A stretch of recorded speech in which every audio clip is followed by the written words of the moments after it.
Welcome, man. Welcome back to the channel, guys. Real quick, how many of you guys are sick and tired of that oil pressure light coming on? Okay, you come to a stop, that oil light will just sit there and flicker. Okay, when you come to a red light, that little pesky light will just flicker. In some cases it will stay on. All right, you go to the shop, you tell them what's wrong with your car. They diagnose it as an oil pressure sensor.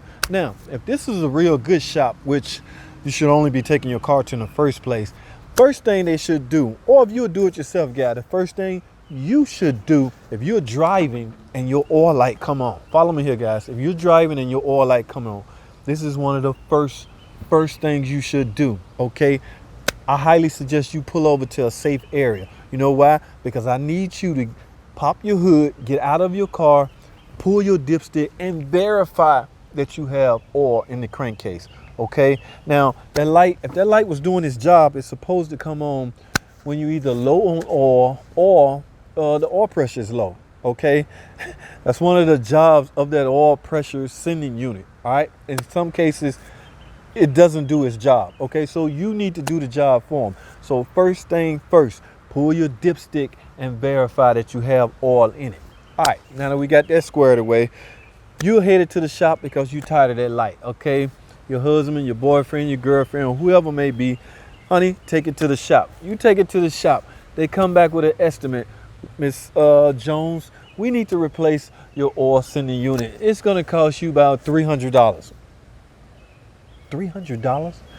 Yes, $300. The $300, let's just say this shop charged $150 an hour. Let's just say it's a 2-hour job, okay? Let's just say they use 1 hour to run an oil pressure test, because this is what you technically supposed to do. You're supposed to verify that the engine is even producing oil pressure, okay? The only way you're gonna do that is not with the oil light inside. Okay, you physically need to remove that sensor and screw in a gauge. Look at this gauge while the car idling. There's a spec curb idle oil pressure. Okay, you need to look at that number and verify if that's what you're getting. Typically 30. Let's say 30 at idle. You should be getting 30 psi of oil pressure at idle. That is one of the first things. Second things you should do after verifying that you have oil in the crankcase. Okay, now that's what 1 hour is allocated for, running the oil pressure test. Do all shops do that? Absolutely not. Okay, but they have to charge that in order to insinuate that that's what they need to do to justify that hour. Okay, so you will likely get a 1 hour charge for running the oil pressure test. Now, the other hour is merely for replacing the oil sending unit, which I can almost guarantee you that's one of the estimates they're going to give you. Ma'am, we need to replace your oil sending unit. Okay, it is bad. Very well, it could be bad. All right, now, ladies and gentlemen, let me go to a quick ad break. I'm gonna go grab some tools because I want to show y'all how to replace this sensor yourself. All right, it's not that difficult at all. In fact, I typically do them in the air, but you can do it on the ground. But I want to explain to you, I want to go over something with you as to why that light continue to flicker even after the sensor has been replaced. Okay, do y'all hear what I'm saying? The light still come on even after the sensor been replaced. I'm gonna show you how to get rid of that pesky light once and for all. Stay with me, don't go anywhere. I will be right back. All right, guys, like I say, first thing first, we have to get this old oil pressure sending unit off. Okay, we got to get it replaced. That's one of the first steps in making sure this is a successful repair. Let's get the old oil pressure sending unit off. All right, now here's the tools I'm gonna use right here. Okay, this is a simple oil pressure socket. I have a simple swivel. Now, I typically do these at the shop in the air, but you can do them on the ground, okay? And I will show you. I have this PT Cruiser right here. It is on the ground, all right? So just hook your oil pressure sending unit socket up to here. I'm gonna plug that in here. Now, I have a 3/8 electric drill, okay? This is not a 3/8. This is a 1/4 inch electric drill, but I have to get an adapter to turn it into a 3/8 drill, okay? Now, I simply plug that like this. So this is the tool I'm gonna use to remove and replace that oil pressure sending unit. Okay, again, I highly suggest you replace it before you try to make this repair, okay? All right, guys, we got our tool in place. So now let's get down there and get this thing replaced, man. It's a little finagling. Grab your set of gloves. Make sure the engine has cooled down. You don't want to do this on a hot engine because we're going to be leaning over, reaching over the engine in order to gain access to that sensor. It's in a tight spot. It's easier to do it if the car is in the air, but everybody don't have that luxury at home, okay? So I'm going to show you. Come on, let's get it. All right, guys, so what we need to do, let's do this first, guys. Let's unplug the sensor, okay? If you got one of those red tabs in the middle of it, simply push it out the way so you can activate the release tab on the connector. Now, pull the connector away from the sending unit. All right, now, guys, just grab your tool, your oil sending unit socket, place it on the sensor, grab any kind of connection you may need in order to turn the tool, and that's it. Take it off. There you have it, guys. This is the sensor, okay? Now, I highly suggest you go back in with a new sensor. As far as OEM, I recommend it, but if you don't have it and can't get it, a aftermarket oil pressure sensor will work just fine. All right, now screw this in. As far as torque, you just want it, it's gonna reach the Loctite on the threads anyway, so you'll be fine. Just give it a good, nice snug.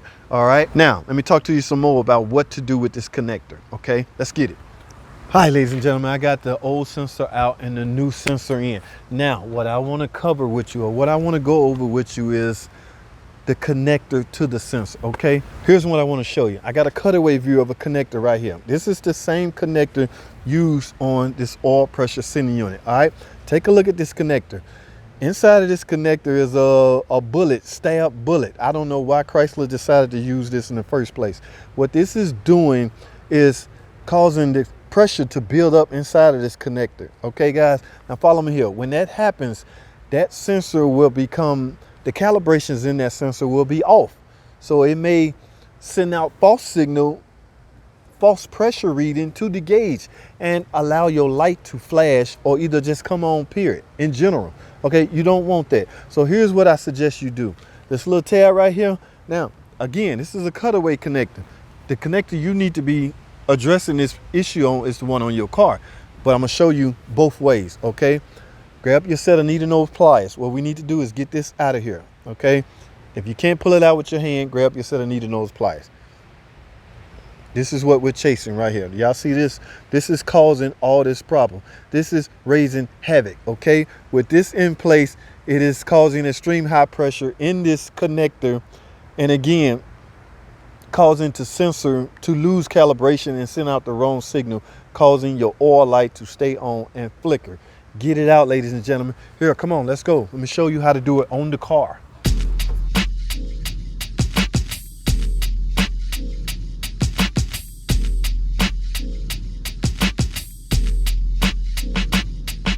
All right, guys, I got it out. So take a look at this. Now, what they want you to do, the earlier years, I've been with Chrysler a long time, guys, and I told you I'm finna give away a lot of PT Cruiser secrets, okay? Here's what they told us to do a long time ago, but I've been known to get away with not doing this, okay? Now, you still need to remove this in order for this connector to breathe. It's pressure buildup inside of here. But here's what Chrysler wanted us to do. Follow me here. Okay, take your can of brake cleaner, all right? Just really, you don't need the can of brake cleaner. All you need is this hose right here. All right, here's what they wanted us to do. They wanted us to cut just a little bit. See this little piece right here? All they want us to do, what we're trying to do, let's think about this for a second. What we're trying to do is make sure this connector can breathe. So in the early years, they wanted us to slide this inside of here so air can flow outwards and there will be no pressure buildup in this connector. Y'all see that? Now, with that in place, the connector can breathe like it's supposed to, like it should have been designed, but it was a design flaw. I don't know who built it. I wasn't around back in these days, but that's what they want you to do.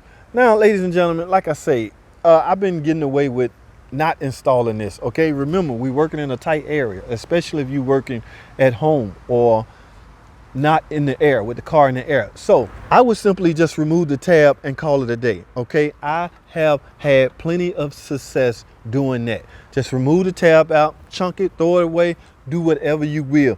you will be fine. Your oil pressure light or your oil light will not come on again. This is your problem. This is your problem, okay? Now, even with a brand new sensor, okay? So, quite frankly, if you have an oil light on, I would say do both of these. Replace your sending unit, all right? Because we're gonna assume your engine is getting the correct amount of oil pressure. I have yet to replace an oil pump in one of these cars because of low oil pressure, okay? I've been doing this car been out since 2001. All right, I've been around since 2001, working on this car since day one. I have yet to put an oil pump on it. Know why? Because they do not fail. I've just never done one. So we're gonna assume, with that being known and said, we're gonna assume the oil pump is doing its job. So that leaves only one other thing. The part that's responsible for delivering this message to your cluster or your light, your dash, in the form of an oil light, okay? And that job belongs to the oil pressure sending unit. All right, so I'd say replace that, repair this connector as I stated, pull it out. I would just pull it out, okay, because you can get away with just pulling it out. Pulling it out, you're going to create a big enough hole in there so that connector can breathe and air can escape, and it will not cause the sensor to lose calibration. All right, just pull it out, plug it back in on the new sensor, and you will be fine, ladies and gentlemen. I have just told you how to get rid of that pesky oil light, okay? It has been causing havoc, wreaking havoc. Now, this applies to any Chrysler car that utilize a connector like this, okay? Anytime you're doing an oil pressure sending unit on any car, all right, that has a, I don't even know what to call it. It's just a stab dart, okay? Get it out of there. It has to breathe. The connector has to breathe. It's pressure build up in here causing that calibration to be wrong, okay? So that ought to do it, man. That's all I have. I just wanted to let y'all know this, all right? So I got some more secrets for y'all, man. What I need you to do, though, is subscribe to the channel so you won't miss the rest of the videos. I have tons and tons of PT Cruiser secrets coming, y'all, okay? Stay tuned, subscribe to the channel, don't go anywhere.